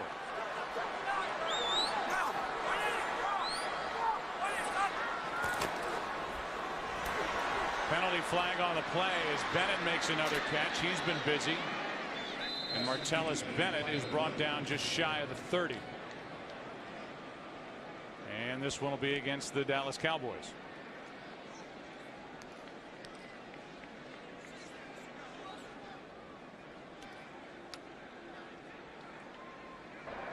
Illegal shift, number 80, offense, 5-yard penalty, replay first down. That's Bennett who made the catch. Yeah, they motioned Bennett out. They went with their 12 personnel, which is 1 back and 2 tight end and then 2 wide receivers. That's a formation or a personnel grouping that's pretty good for them, because they are able to split Martellus Bennett out, or they can do the same thing with Jason Witten and make it more of a passing formation, and they can also run the ball out of that. So now on 1st and 15, Romo buys some time, and he hits Miles Austin. Good play, and one of the few big plays today for Dallas. 23 yards to Miles Austin. Miles Austin made his first 3 starts, had 21 catches, 482 yards, 5 touchdowns. And Philadelphia made 1 catch, a game winner, a 49-yarder. Had no catches first 3 quarters last week at Green Bay. Ended up with 5 for just 20 yards, and just connected for his first on the day. A 23-yarder from Tony Romo. And Romo goes down.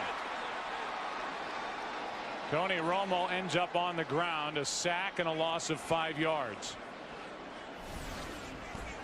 He goes right through Leonard Davis, Cornelius Griffin. You're going to see, I mean, pretty good leverage right there, but he just keeps pushing Davis back. And then Romo has nowhere to go as he tries to step up. Griffin comes off the block and then makes the play. Second sack of the season for Cornelius Griffin. Ball came out. Romo ended up getting back on top of it. And that's the first Washington sack of the day.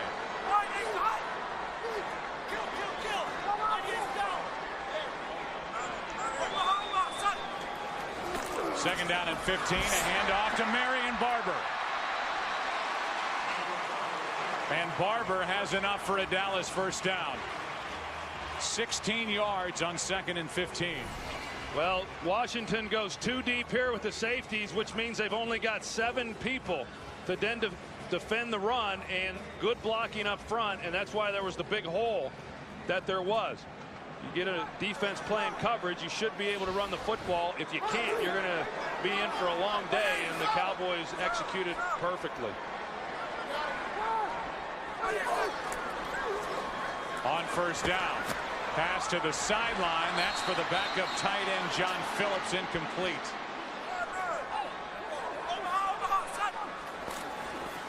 On 2nd down, handoff is to Felix Jones. Official got in the way, and Felix Jones picks up 9. LaRon Landry on the stop. Well, Felix Jones just kind of knifing his way through that one, because if LaRon Landry hadn't have been there, he was off to the races.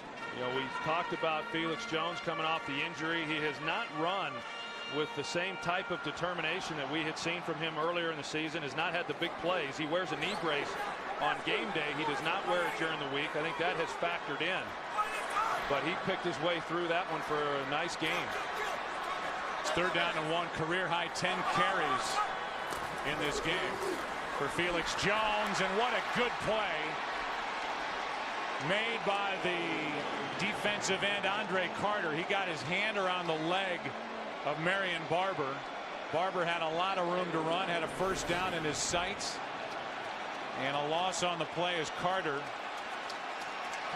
really stayed with it. Yeah, he fights right underneath Doug Free. Doug Free, we talked about making his first NFL start. Carter comes underneath, makes a big play. Not surprising to me here that the Cowboys are going for it. Going to go for it on 4th and 2. 3 for 4 going for it on 4th down this season.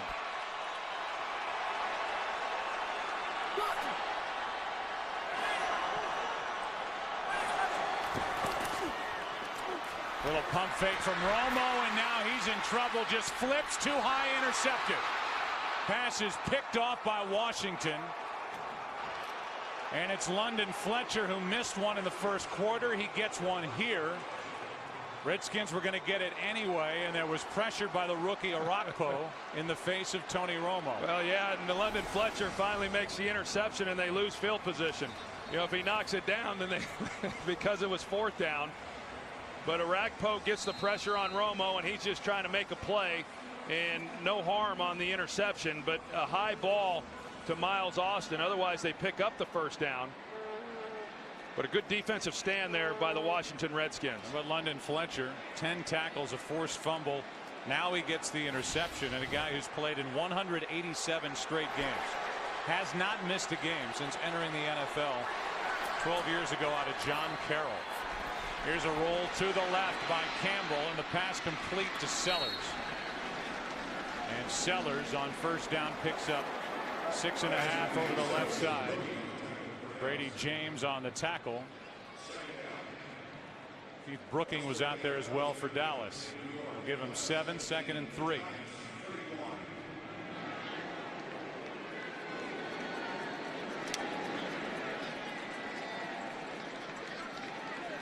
See if the Redskins can chew on some of this clock, take the ball down the field, and get some points. Still just a 1-score game as Quinton Ganther picks up 2. Well, you've got to believe, I mean, right now with Washington, you know, holding a 6-0 lead, that at some point Dallas is going to make a play. I mean, we saw the play that was made to Miles Austin. They failed to capitalize on that, but I can't imagine going through this entire game and not seeing Dallas make a big play and score a touchdown. And so Washington has an opportunity here to really turn this into a 2-possession game, and then you start looking at it and say, gosh, it's hard to, from what's happened so far, to think that Dallas can put 2 of those type of drives together, because they haven't done it here in the entire game. Campbell sets up, throws, and completes. That's the tight end Fred Davis. A gain of 7 on 3rd down and 1. I've been impressed with what I've seen of Jason Campbell on 3rd down today. And this was not 3rd and long, but yet he's made some good throws. Not under pressure here either, but throughout this game we've seen him under pressure. We've seen him hang in the pocket and deliver some pretty good passes. I've always liked Jason Campbell, and it would be difficult for any quarterback to come here under these circumstances this year and play well, and yet I think he's done a good job. I feel like I'm in the minority when I talk about him, but I think he's a guy who you can win games with in this league if given the right situation, and I think in time he'll have that. And now Zorn came on the field to call timeout. There was confusion with the Redskins coming out of the huddle. First down for the Redskins. There are the numbers on the day for Jason Campbell. 20 of 30, 225 yards. Redskins did not turn it over last week. First time they had done that this season. They've not turned it over today. Campbell's in trouble, throws, and nearly intercepted as Alan Ball got his hand up. I don't know if he ever saw the football, and Jason Campbell ends up flat on his back. He sure did. He took a good hit at the end of that play as he's trying to step up and make it's off play action, and he's going to roll a little bit to his right, and then as he steps up to make the throw, I mean, a big lick there by Brady James. It looked like Alan Ball, had he have been playing the football instead of the receiver, it looked like he might have had an easy interception. I agree. It's second down and 10. Minnesota taking apart the Seahawks, and Green Bay beating up on the 49ers. New Orleans looks like they'll stay undefeated. On second down, Devin Thomas trying to make a move. Turned that into something, got around Spencer. Spencer got back to make the tackle in a gain of 7. Devin Thomas made a play like that last week and was able to turn a little short gain into a pretty good run after the catch, and they try to come back with it. Didn't look like a lot was there. Anthony Spencer out there to make a play, and yet he got some positive yardage, and he's come along. And you know, they expected so much out of Malcolm Kelly, their other young wide receiver at the start of the year, but he didn't produce like they had hoped. They got Devin Thomas in the lineup, and you know, hopefully for them he can come along and start being more productive opposite Santana Moss. Campbell on third down throws, and the pass broken up, but a flag is thrown. Jenkins on coverage. Santana Moss. And it's against Dallas. Well, here it is. They're locked up in man coverage. Contact, number 21, defense, 5-yard penalty, automatic first down. I think the flag came on the initial contact by Mike Jenkins, and it looked legal to me. And I know there's a lot of frustration with defensive backs all across the league, and especially here in Dallas. We'll see if it's within 5 yards, and you know, it sure looks to be.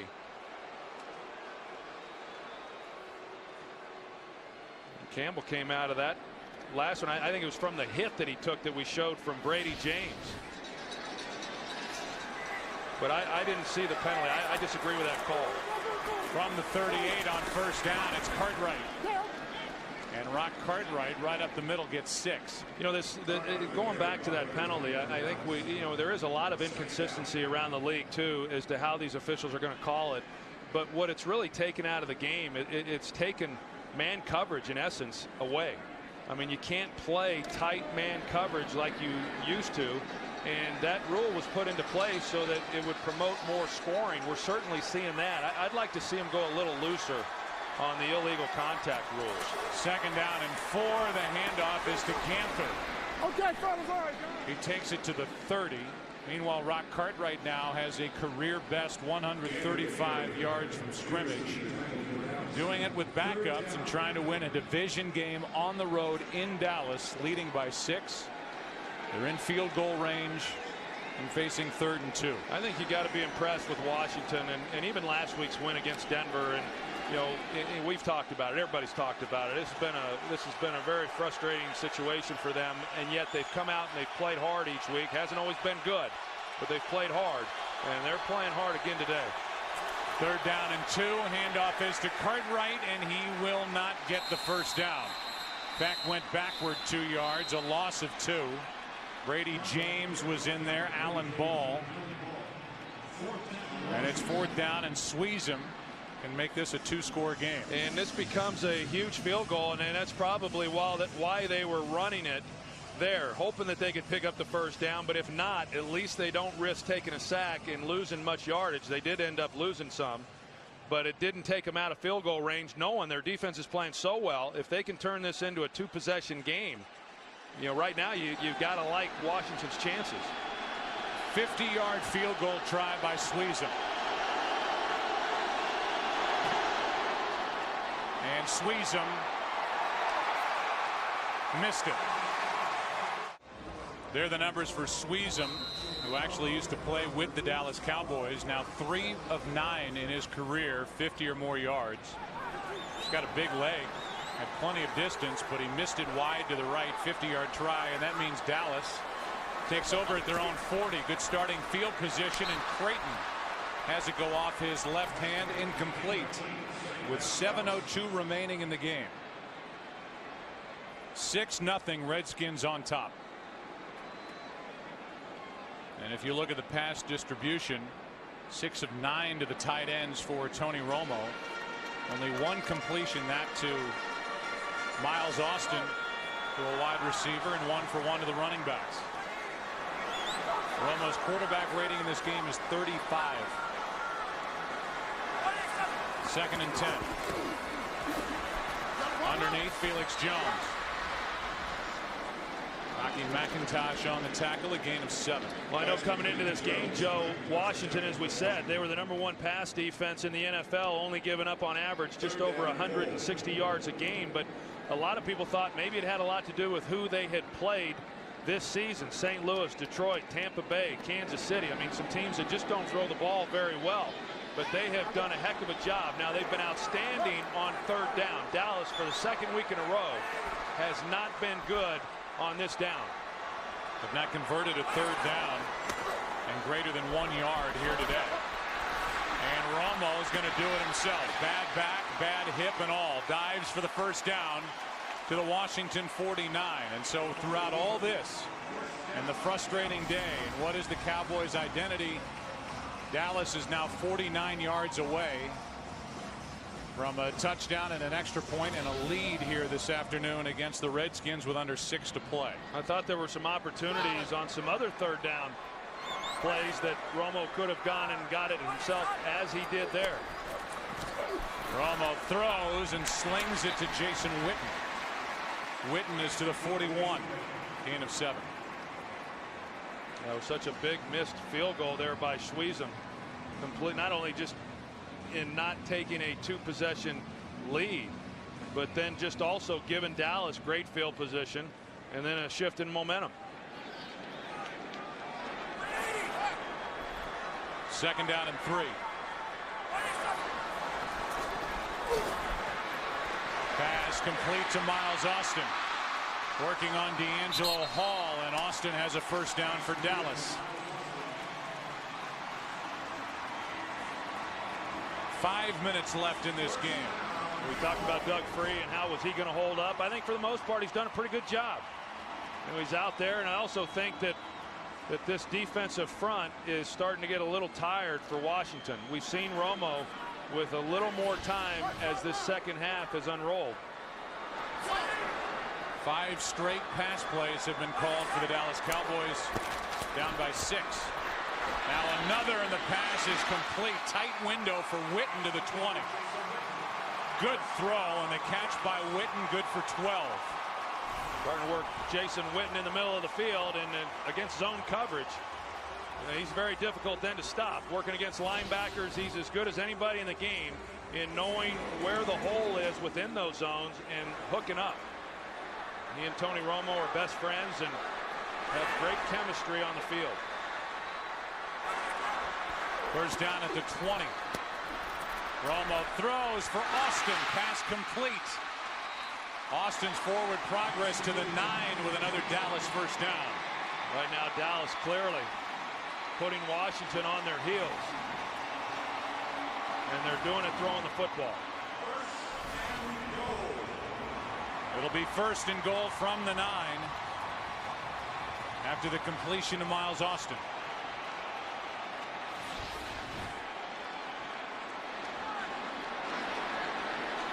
Second time inside the red zone for the Dallas Cowboys, taking on the best red zone defense in the NFL. Penalty flags and a false start. False start, number 82. Offense, 5-yard penalty. 1st down. That's Jason Witten, who's surprised to hear his number called.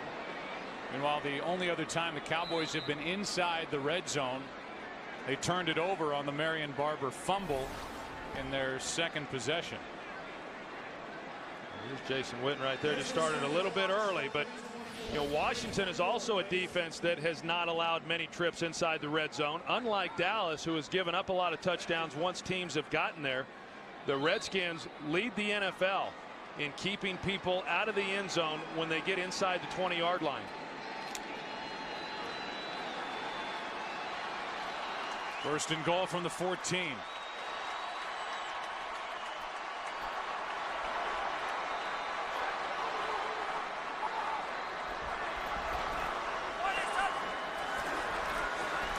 Romo throws. He hits Austin.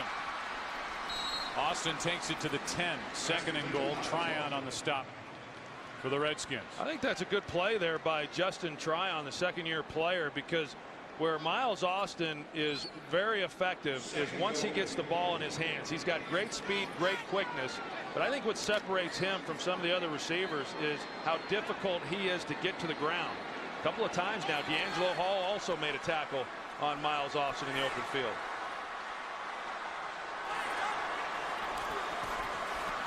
Romo buys some time, throws for the end zone. Touchdown Dallas. Patrick Creighton.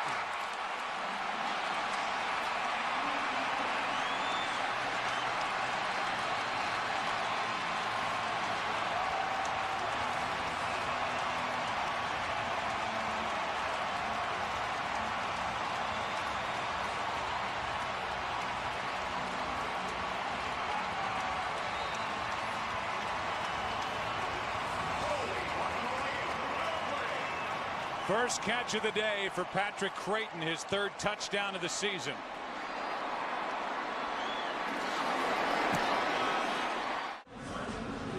Patrick Creighton good for a 9-yard touchdown catch. Tony Romo missed on his first pass of that drive, then completed 7 straight. Also a key scramble for a first down on third down. And here is Devin Thomas on the return. Thomas wrestled down and a penalty flag is thrown. Patrick Watkins, who's the top special teams tackler for the Cowboys, made the grab on Devin Thomas and brought him to the turf. Check the call from Alberto Riveron. Illegal wedge on the receiving team. 3 men lined up, half the distance of the goal. First down. Jason Campbell's had a nice day, and if not for a couple of missed field goals, the Redskins would be up. But they're down by a point starting at their own 8. 1 timeout left. 2:35 on the clock. Campbell throws, completes to Cartwright to the 15. Back to the touchdown to Patrick Creighton. Well, this was all established because Tony Romo was able to get outside the pocket and buy some time. And at this point here, Patrick Creighton's just staying alive. He spins back. London Fletcher trying to cover him man-to-man. But that was just between 2 guys just making something happen. Tony Romo, Mike Jenkins just went to the ground. Here is Antoine Randall. Makes the catch, hops out of bounds. The Cowboys were trying to call timeout defensively prior to that play, but didn't get it. I'm not sure what happened. He went to line up and then he just went to the ground. Skandrick was out there trying to call timeout. They didn't grant it, and that's why he was in on that tackle of Cartwright. He is still on one knee. I mean, he is not in good shape. He went to the ground just now. He was on one knee and then he rolled over and laid on his back. Talked about him injuring his biceps. Has a deep bruise his left arm. That time was in on that tackle of Cartwright and looked like his shoulder got the worst of that collision. And we go back to Romo now, his end of it on the touchdown. Yeah, it looked to me, Joe, like he could have actually probably run it in for a touchdown himself. He had nothing but open field right here and nobody over there, but he pulled up. He pulled up and delivered a strike. Backside there then to Patrick Creighton. I tell you, the way that they scored that touchdown too was going back to what they do. And that is, for the most part, putting Romo in the gun, spreading people out, and playing a fast break offense. They finally did it. We hadn't seen that the entire game. They finally go to it, and Romo takes him right down the field. There's the day for Tony Romo. 158 yards, a touchdown, and interception. Staring across at Devin Thomas. Pass is complete to Antoine Randall L. They continue to look at Mike Jenkins on the sideline. The ball is at the Washington 33. One timeout left for the Redskins. Down by one. Campbell, that ball's batted into the air and picked off by Spencer. And that will wrap up win number 7 for the Dallas Cowboys. Batted into the air by Stephen Bowen.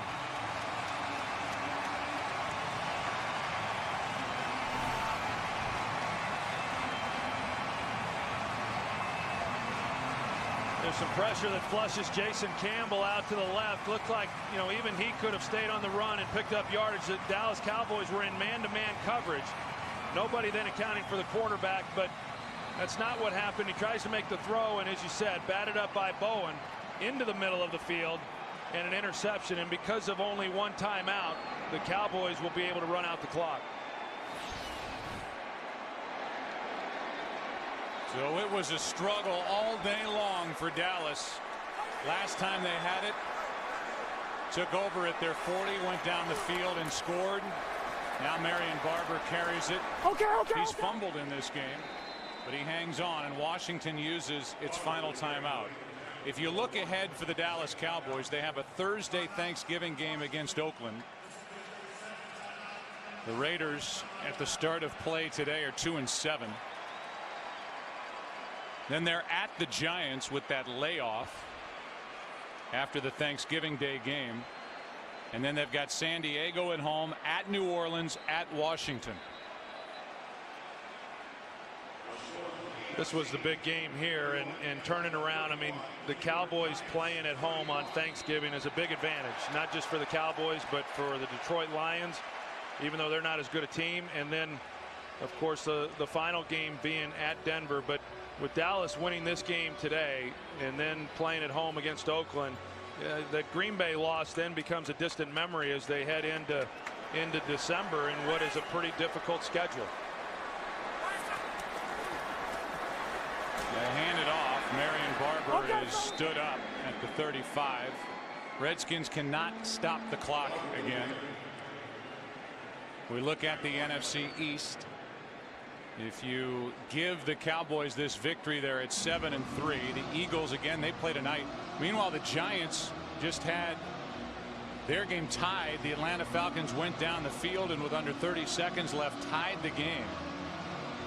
And so the Giants could be headed to overtime at home against Atlanta, and they could be 5-5 at the end of the day. Well, I think you got to say again, a good job by Washington. I mean, they came in here and played well, and they played well enough to win and probably should have won. And if Schweizum is able to make that field goal to make it a 2-possession game, there's no doubt that they do go on and win this game. But give Dallas credit, as I said. I mean, it's just hard to continually hold them down. That defense for Washington did about as good as they could do, and it just wasn't quite enough for a victory. It's 4th down now. There'll be a little time left over at the end. 14 seconds left. Dallas spends their first time out. And we'll see how the Cowboys want to play it with 14 seconds remaining. I would think they'd just try to pooch punt it. I think you'd take more time off the clock that way as opposed to running the football and seeing if you can get a first down. It's not worth the risk. You're giving too short of a field up by only one. Here are the two misses by Schweizum, and definitely the difference in this game. Schweizum missing his last one from 50, the previous one from 39 yards at the end of the first half. And so now the pooch punt by McBriar. Hangs it high. And the fair catch back inside the 15-yard line. 7 seconds left, no timeouts. D'Angelo Hall pulls it in, and this will be another frustrating loss for the Washington Redskins. And Troy, I know coming in you knew of all the pressure on Jason Garrett to go back to the ground game, go back to the running game. They established it. They moved the ball from time to time, the Cowboys didn't put up any points, and it wasn't until they had to go back to the air that they looked like themselves and getting the ball down the field and into the end zone for what should be the decisive touchdown. Well, it just seems like there's a vocal group out there that whenever a team loses, they immediately look and see how many times the team ran the ball, and if they didn't run it enough, then that's the reason they lost the game. And that's not what Dallas has been about. That's not why they've won, and that's not why they scored the touchdown to win this game today. Jump ball, it is incomplete. This game is over, and the Cowboys are 7-3. Redskins are 3-7. They fought hard and for most of the game looked like the better team here this afternoon. But in the end, it's Dallas by 1 point, 7-6.